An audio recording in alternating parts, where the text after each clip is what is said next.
Hello, જાગુસ kitchen જર્નીમાં આપ સૌનું સ્વાગત છે. ફ્રેન્ડ્સ, આજે આપણે એકદમ સરળ રીતેથી કારેલા અને ડુંગળીનું શાક બનાવીશું. આ શાક એટલું સુપર ટેસ્ટી અને સુપર ઇઝી છે ને કે હું તમને શું કહું. તો ચાલો શરૂ કરીએ. સૌથી પહેલાં મેં 250 ગ્રામ કારેલા લીધા છે. તેને ધોઈ અને છોલીને કટકા કરી લેશું. પહેલાં ધોઈ અને તેને આવી રીતે થોડા થોડા છોલી લેવાના છે અને તેનું ઉપર જે હાર્ડ પડ હોય તે બધું આપણે કાઢી નાખશું. ફ્રેન્ડ્સ, કારેલાને બહુ સાવ છોલી નથી નાખવાના, કેમ કે કારેલાની છાલમાં ખૂબ બધા વિટામિન્સ હોય છે, જેથી કરી અને આપણે તેનું થોડું હાર્ડ પડ હોય તે જ કાઢી લેશું. ત્યારબાદ તેના 1.5 થી 2 ઇંચ જેટલા ટુકડા કરી લેશું. ફ્રેન્ડ્સ, કારેલા થોડાક સેજ જાડા હોય એવા લેવાના, બહુ જાડાઈ નહીં અને બહુ પતલા નહીં એવા લેવાના છે. આવી રીતે આપણે કારેલાના બધા પીસ કરી લેશું. હવે ત્યારબાદ તેમાં વચ્ચેથી કાપા પાડી લેશું. જો આવી રીતે વચ્ચે એક કાપો પાડવાનો છે. આવી રીતે આપણે બધા કારેલામાં કાપા પાડી લેશું. ત્યારબાદ એક કુકર લઈ અને તેમાં 1.5 ગ્લાસ જેટલું પાણી એડ કરીશું અને પાણી ઉકળે એટલે તેમાં અડધી ચમચી જેટલું મીઠું એડ કરીશું.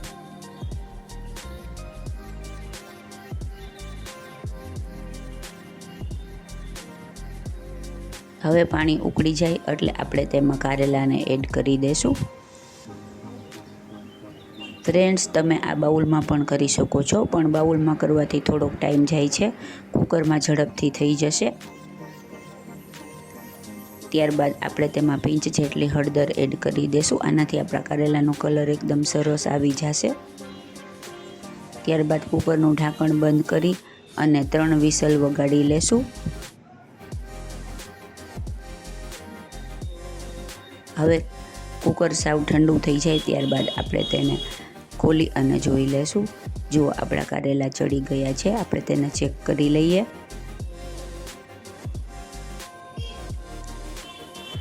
ફ્રેન્ડ્સ, જો તમે મારી ચેનલ પર નવા હો તો મારી ચેનલને સબસ્ક્રાઈબ જરૂરથી કરજો અને બાજુમાં રહેલ ઘંટડી દબાવી દેજો, જેથી મારી નવી રેસીપીનું નોટિફિકેશન સૌથી પહેલાં તમને મળે.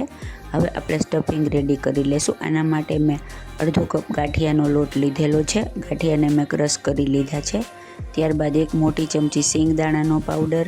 તમે ચણાનો લોટ પણ લઈ શકો છો, તો તે થોડો શેકીને લેવો. ત્યારબાદ 1 મોટી ચમચી ધાણા જીરું, 1 ચમચી લાલ મરચું પાવડર, અડધી ચમચી હળદર, 5 ચમચી જેટલી હિંગ અને અડધી ચમચી ગરમ મસાલો એડ કરીશું. 1 મોટી ચમચી ખાંડ એડ કરીશું અને મસાલા જેટલું મીઠું એડ કરીશું, કેમ કે આપણે કારેલા બાફવામાં પણ મીઠું નાખેલું છે. ત્યારબાદ અડધું લીંબુ નીચોવી લેશું.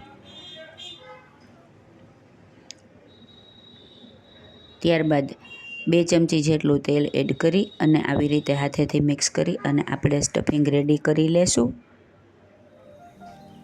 ફ્રેન્ડ્સ, તમારે ચણાનો લોટ લેવો હોય તો થોડો શેકીને લેવો. અત્યારે મેં ભાવનગરી ગાંઠિયાને ક્રશ કરીને લીધા છે.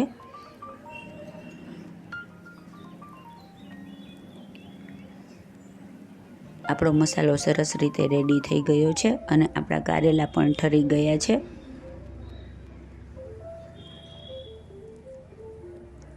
હવે આપણે કારેલામાંથી બીને રિમૂવ કરી લેશું. ઘણા લોકો બીને રાખે છે, પણ મને બી ઓછા ગમે છે, તેથી મેં કાઢી નાખ્યા છે, કેમ કે બી ચાવવામાં આવે તો સારા નથી લાગતા હોતા. કારેલાને આપણે સાફ કરી લેશું.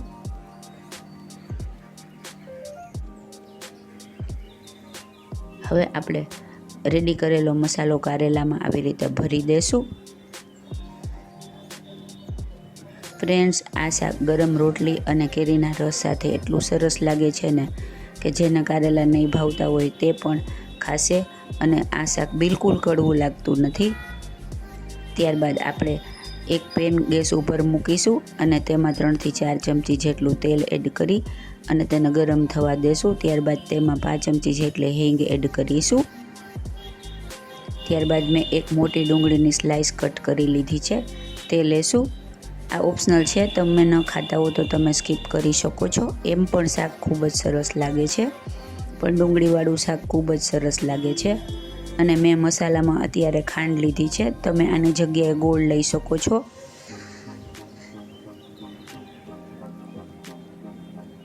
ગોળવાળું શાક ખૂબ જ સરસ લાગે છે. ત્યારબાદ આપણે તેમાં અડધી ચમચી જેટલું લાલ મરચું પાવડર અને પિંચ જેટલી હળદર એડ કરી અને એને સેજવાર ચડવા દેશું. ડુંગળીની રીંગ અલગ અલગ થઈ જશે. આ કારેલાના શાકમાં એકદમ બ્યુટીફુલ લાગશે. હવે ત્યારબાદ એક મોટું ટમેટું મેં છીણી લીધું છે તે એડ કરીશું અને સરસ રીતે મિક્સ કરી લેશું. થોડું કેરફુલી કરવાનું છે કેમ કે આપણી ડુંગળીની સ્લાઇસ એકદમ સોફ્ટ થઈ ગઈ છે, જે તૂટી ન જાય. સ્લાઇસ આખી રહેશે ને તો તે દેખાવમાં સરસ લાગશે. ત્યારબાદ 1 ચમચી જેટલી લસણની પેસ્ટ એડ કરીશું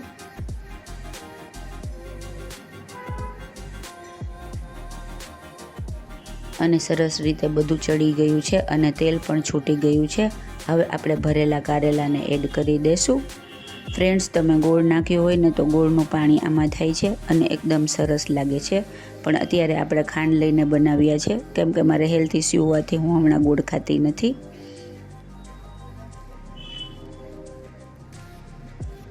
ખાંડવાળું શાક પણ એટલું જ ટેસ્ટી લાગે છે.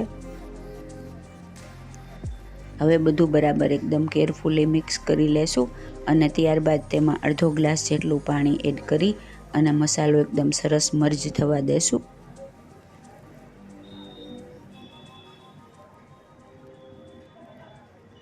અડધો ગ્લાસ પાણી એડ કરી અને બધું સરસ મિક્સ કરી લેશું અને ઢાંકણ ઢાંકી અને 5 મિનિટ સુધી એકદમ ધીમા ગેસે તેને સીજવા દેશું, જેથી આપણો મસાલો બધા શાક અને બધું સરસ એકદમ એકરસ થઈ જાય. આપણે ગાંઠિયાનો મસાલો લોટ લીધો છે, જેથી તેને ચોળવવાની જરૂર નથી. આપણો મસાલો એકદમ ચડેલો જ છે. 5 મિનિટ સુધી આપણે સીજવા દેશું. જુઓ, હવે આપણે જોઈ લઈએ આપણું શાક સરસ મજાનું થઈને રેડી છે. તમારે વધારે રસો જોતો હોય તો થોડું પાણી વધારે નાખી અને તમે ગ્રેવીવાળું શાક પણ કરી શકો છો. હવે આપણે ગેસ ઓફ કરી અને તેને સર્વિંગ ડિશમાં લઈ લેશું. જુઓ, આપણું એકદમ ટેસ્ટી અને સુપર ઇઝી કારેલા ડુંગળીનું શાક રેડી છે. તમે આને ગરમ ગરમ રોટલી અને રસ સાથે ખાઈ શકો છો. અત્યારે રસની સિઝન છે તો આ કારેલાનું શાક ખૂબ જ સરસ લાગશે અને કડવું તો બિલકુલ નહીં લાગે, જેથી જેને ન ભાવતું હોય કારેલાનું શાક તે પણ એકદમ માગી અને ખાશે. જુઓ છે ને, એકદમ જોરદાર અને ડુંગળીની રીંગ કેવી સરસની લાગી રહી છે ને, જોતાં જ ખાવાનું મન થઈ જાય એવું આપણું સરસ મજાનું કારેલા ડુંગળીનું શાક રેડી છે. તો તમે પણ ચોક્કસથી ટ્રાય કરજો. ફ્રેન્ડ્સ, જો તમને મારી રેસીપી પસંદ આવી હોય તો મારી ચેનલને લાઇક, શેર અને સબસ્ક્રાઈબ જરૂરથી કરજો. ધન્યવાદ.